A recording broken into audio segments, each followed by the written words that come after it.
السلام علیکم، welcome to my channel. آج پھر ایک نئے ویڈیو کے ساتھ حاضر ہوں۔ رانا صاحب نے علی کو حفاظتی اقدامات سے آگاہ کر دیا تھا۔ علی اپنے گاؤں جانے کے خیال سے خوش بھی تھا اور اداس بھی۔ اسے خوش تو ہونا ہی چاہیے تھا کہ اتنے دن بعد اپنے آبائی علاقے میں جا رہا تھا، لیکن غم کی ایک وجہ اس کا گھر تھا۔ وہ گھر جہاں اس نے آنکھ کھولی، جہاں اس کا بچپن گزرا، جہاں اس نے اپنے والدین کی محبتیں سمیٹی تھیں، جس گھر سے اس کی مرحوم والدہ کی ان گنت یادیں وابستہ تھیں۔ وہ گھر اب جلا کر خاکستر کر دیا گیا تھا۔ اس کا کھیت بھی جلا دیا گیا تھا۔ اس کے تمام جانور بھی مار دیے گئے تھے، اور ان سب کے پیچھے ایک انسان تھا، چودھری اسلم۔ چودھری اسلم کا نام ذہن میں آتے ہی حلق میں گھلنے والی کڑواہٹ دل تک اتر گئی۔ علی کی حفاظت کے لیے پولیس کی نفری ساتھ جا رہی تھی۔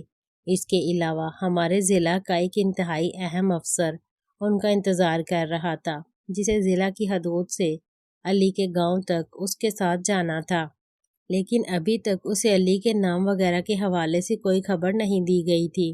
اس حوالے سے رانا صاحب نے سمجھداری کا مظاہرہ کیا تھا۔ پولیس کے محکمے میں ایسے ٹاؤٹ بھی پائے جاتے ہیں جو اپنے نام نہاد گاؤں کو خوش کرنے کے لیے ان کے مطلب کی خبریں غیر قانونی انداز میں ان تک پہنچاتے رہتے ہیں۔ رانا صاحب گاؤں پہنچنے تک علی کی آمد کی خبر خفیہ رکھنا چاہتے تھے۔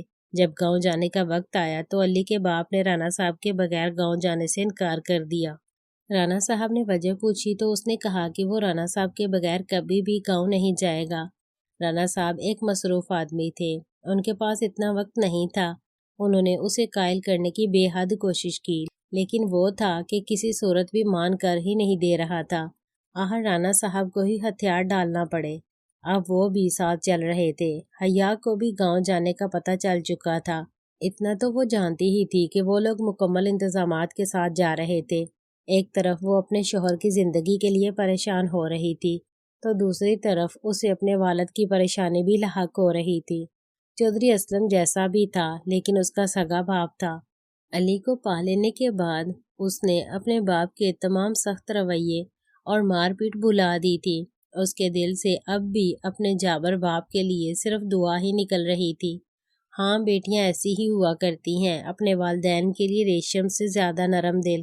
وہ سوچ رہی تھی کہ اگر اس کے باپ نے علی کو نقصان پہنچانے کی کوشش کی تو کیا ہوگا۔ پولیس یقیناً علی کی طرف بڑھنے والے ہر ہاتھ کو روک دیتی، تو کیا اس کا باپ پکڑا جائے گا، یا اس سے زیادہ وہ سوچ ہی نہ سکی۔ وہ سخت ذہنی کشمکش کا شکار تھی۔ ایسے میں علی کا محبت برا ساتھ اسے سہارا اور حوصلہ دے رہا تھا، لیکن اپنے باپ کے حوالے سے اس کے دماغ میں موجود وہم ابھی تک اپنی جگہ پر موجود تھے۔ آخر اس نے علی سے بات کر کے اس سے وعدہ لیا کہ اگر چودھری اسلم ان دونوں کے رشتے کو قبول کرتے ہوئے انہیں معاف کر دے تو وہ بھی اپنے تمام نقصان کے حوالے سے یا کسی بھی بات کو بنیاد بنا کر اس کے خلاف کوئی قانونی چارہ جوئی نہیں کریں گے۔ علی نے مشروط طور پر ہاں کر دی تھی، جبکہ اس کے باپ نے یہاں تک کہہ دیا تھا کہ اس نے ابھی سے چودھری اسلم کو معاف کر دیا تھا۔ حیا نے رانا صاحب اور ان کی بیگم کے سامنے بھی ہاتھ جوڑ دیے تھے کہ جہاں تک ممکن ہو اس کے باپ کو کسی قسم کا کوئی نقصان نہ پہنچایا جائے۔ رانا صاحب نے وعدہ کیا تھا کہ اگر چودھری اسلم نے کوئی غلط قدم نہ اٹھایا تو وہ بھی چودھری اسلم کی طرف دوستی کا ہاتھ بڑھاتے ہوئے اس سے صلح کر لیں گے۔ اتنا تو حیا بھی جانتی تھی کہ رانا صاحب سے اس کے باپ سے کوئی ذاتی لڑائی نہیں تھی۔ یہ سب بھی وہ حیا اور اس کے شوہر کے لیے ہی کر رہے تھے۔ علی اپنی بیوی حیا اور اپنے والد کے ساتھ پولیس کے انتہائی ذمہ دار افسر کی گاڑی میں بیٹھا ہوا تھا۔ اس کے لیے تمام انتظامات رانا صاحب نے کروائے تھے۔ رانا صاحب اپنی کار میں آ رہے تھے، ان کی بیگم بھی ضد کر کے ان کے ساتھ آ رہی تھی۔ وہ حیا کا گاؤں دیکھنا چاہتی تھی۔ میں بھی ان کی کار میں ہی بیٹھا ہوا تھا۔ اکرم ہمارے ساتھ نہیں تھا۔ علی کا باپ اور میں، ہم دونوں گاؤں جاتے ہوئے اپنی اپنی جگہ پر عجیب کشمکش کا شکار تھے۔ ہمارے دل میں چودھری اسلم کا ڈر تھا، لیکن حیا ایک لڑکی ہونے کے باوجود زیادہ حوصلے میں تھی۔ اس کے لیے علی کی محبت وہ سہارا ثابت ہوئی تھی جس کو پا کر وہ اپنے جابر باپ کے خلاف بولنے کی جرات کرنے والی تھی۔ رانا صاحب کی بیگم نے روانگی سے پہلے اس حوالے سے اسے اچھی طرح پڑھا دیا تھا۔ انہیں وکیل نے مکمل رہنمائی دی تھی۔ اس سلسلے میں علی کے ماں باپ کے سامنے اور کسی بھی عدالت کے سامنے اس کا ایک بیان سب سے اہم درجہ رکھتا تھا۔ ہمارے گاؤں کی ضلعی حدود سے ایک اہم افسر بھی ہمارے ہمراہ ہو چکا تھا۔